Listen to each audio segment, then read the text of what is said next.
5, 4, 3, 2, 1, go! What do you think, Marge? All I need is a title.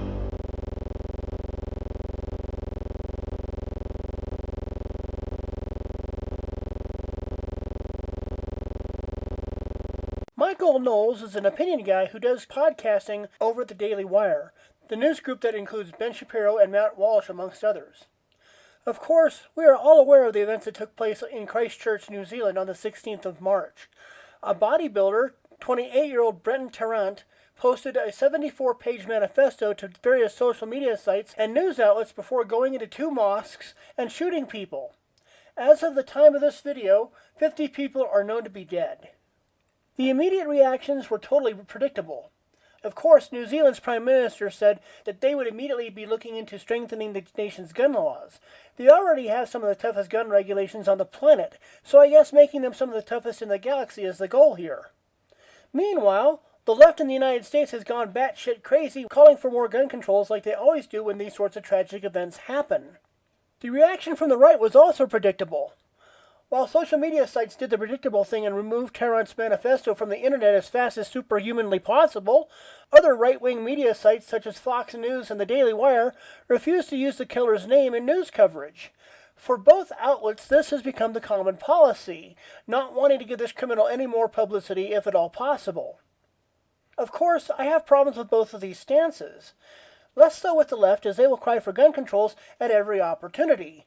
Their protests have gotten very old, very stale, and not one bit effective, which is unfortunate because there are times when we should at least think about the possible limits on such things as guns, before generally throwing the arguments out the window and continuing with our lives, because only the most extremely out and left field cases of gun use, such as bump stocks and other augmentations of a gun's natural functions, should be considered for regulation by the federal government.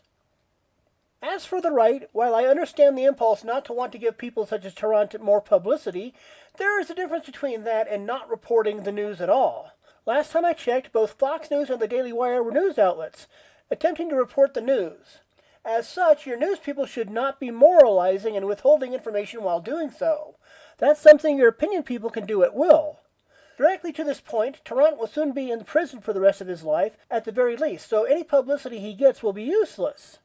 As to the possibility of copycats, there are already enough people out there to copycat from that this reason for not disclosing Tarrant's name is ridiculous. Evil is evil simply because it is. Michael Knowles of the Daily Wire took a different tact. While he did not mention the killer's name in his podcast on March 19th, as I said, many sites on the internet immediately took down Tarrant's manifesto. Knowles stated that other people had to send him screenshots because he could not find it. However, upon reading the thing, Knowles pointed out that the assumptions and reactions made by a lot of people in this matter have been wrong, and actually play into Tarrant's overall motives for this attack. Brenton Tarrant wanted to start an intra-political war in the United States, using racial politics and immigration as a scapegoat. The goal, however, was to replace Western society with an enviro-fascist state that would protect the planet from environmental threats, such as global climate change. To collapse the society, Tarrant specifically used a gun in his attacks, so that anti-gun and gun control sentiments would become inflamed. Of course, once the gun control nuts got going, there would be a backlash against them by the defenders of the Second Amendment, and Tarrant believes that all of this would be enough to start a civil war. The immigration angle is used to further heighten the us versus them aspect of this whole thing. Tarrant states in his manifesto that he likes Muslims fine, so long as they are in the Middle East. So the media types, all of them, have been playing into this guy's plan, and they are helped by politicians who shill for gun control regulations in the wake of this shooting, and by the airhead actors and actresses in Hollywood, some of whom who have never seen a gun in their lives, I'll bet.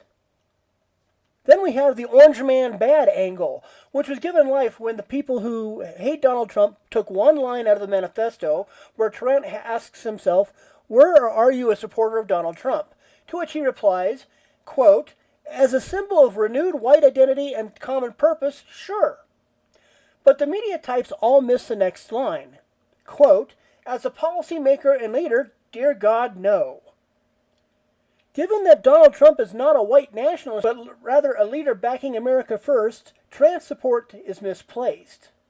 Like a lot of people who have opinions on Trump, Tarrant does not know what he is supporting, which could then make me wonder if he knows what he is opposing. Despite its rambling tone, Tarrant does a rather good job of getting his message out there.